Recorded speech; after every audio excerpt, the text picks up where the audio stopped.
वे इतिहास कभी नहीं बना सकते जो इतिहास को भूल जाया करते हैं। ये विचार थे संविधान निर्माता, महान विद्वान और देश के पहले कानून मंत्री डॉक्टर भीमराव अंबेडकर के।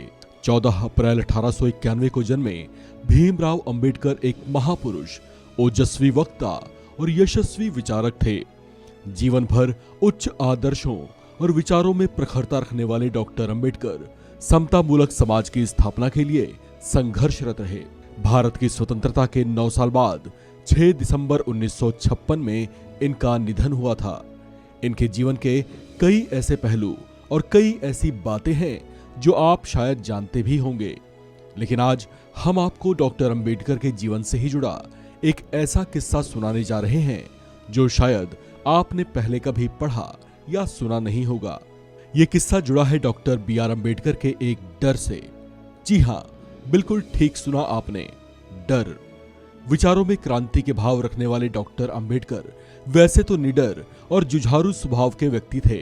कठिन से कठिन परिस्थितियों से भी टकरा जाने का मादा था उनमें। लेकिन साल 1947 में जब भारत को आजादी मिलने जा रही थी और सभी बेहद प्रसन्न थे, तो डॉक्टर अंबेडकर को भीतर ही भीतर एक तरह का डर सता रहा था। कहा जाता है कि उनमें यह डर आजादी से कई साल पहले ही पनपने लगा था। इस बात का जिक्र अंबेडकर की जीवनी, जिसे प्रसिद्ध फ्रेंच राजनीति विज्ञानी क्रिस्तोफ जाफ्रोलो ने तैयार किया था, उसमें मिलती है। उनकी इस जीवनी में बताया गया है कि आखिर अचानक अंग्रेजों के भारत छोड़ने से अंबेडकर क्यों डरे हुए थे। दरअसल भारत में जिस दौरान भारत छोड़ो आंदोलन पूरे उफान पर था और जिसमें लोग खूब बढ़ चढ़कर हिस्सा ले रहे थे, उसी समय दुनिया भर में द्वितीय विश्व युद्ध छिड़ा हुआ था। दुनिया ने उस वक्त जापान और जर्मनी की क्रूरता देखी थी। अंबेडकर इस बात को जानते थे कि जापानी और नाजियों की फांसीवाद सोच अंग्रेजों की सोच से कहीं ज्यादा खतरनाक थी। इसी वजह से अंबेडकर चाहते थे कि फिलहाल अंग्रेजों के साथ मिलकर रहने में ही देश की भलाई हो सकती है। उनमें इस तरह का विचार पहले से ही पनपने लगा था। शायद इसी वजह से 8 अगस्त 1942 को जब बंबई के टैंक मैदान में हजारों की संख्या में लोगों ने महात्मा गांधी के साथ करो या मरो के नारे का समर्थन किया था, तो भीमराव अंबेडकर इस आंदोलन के समर्थन में नहीं थे। उस वक्त अंबेडकर वायसराय काउंसिल के सदस्य थे। अंबेडकर अंग्रेजों के भारत से एकदम पूरी तरह से अचानक आजादी नहीं चाहते थे। असल में भारत छोड़ो आंदोलन के वक्त अंबेडकर के पास देश के श्रम विभाग की कमान थी। वायसराय काउंसिल का मेंबर होते हुए अंबेडकर ने निचले और दलित तबके के लिए कई कानून बनाए। उन्होंने ब्रिटिश आर्मी में दलितों की भर्ती को भी बहाल करवाया। उनका मत था कि दलितों और निचलों का उत्थान अंग्रेजी शासन में अधिक किया जा सकता है।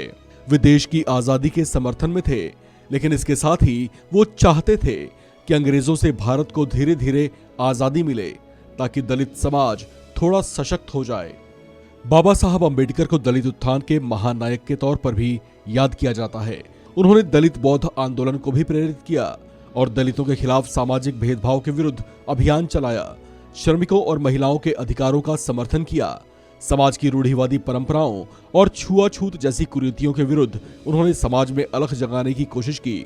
अपने सत्य लेकिन विवादास्पद विचारों और गांधी एवं कांग्रेस की कटु आलोचना के बावजूद अंबेडकर की प्रतिष्ठा एक विद्वान और विद्वत्ता की थी, जिसके कारण जब 15 अगस्त 1947 में भारत की स्वतंत्रता के बाद कांग्रेस के नेतृत्व वाली नई सरकार अस्तित्व में आई, तो उन्होंने अंबेडकर को देश का पहला कानून मंत्री के रूप में सेवा करने के लिए आमंत्रित किया, जिसे उन्होंने स्वीकार कर लिया। 29 अगस्त 1947 को अंबेडकर को स्वतंत्र भारत के नए संविधान की रचना के लिए बनी संविधान मसौदा समिति के अध्यक्ष के पद पर नियुक्त किया गया था। इस तरह वे स्वतंत्र भारत के प्रथम कानून मंत्री एवं भारतीय संविधान के प्रमुख वास्तुकार भी बने। इस खबर में फिलहाल इतना ही। बाकी अपडेट्स के लिए बने रहिए वन इंडिया हिंदी के साथ।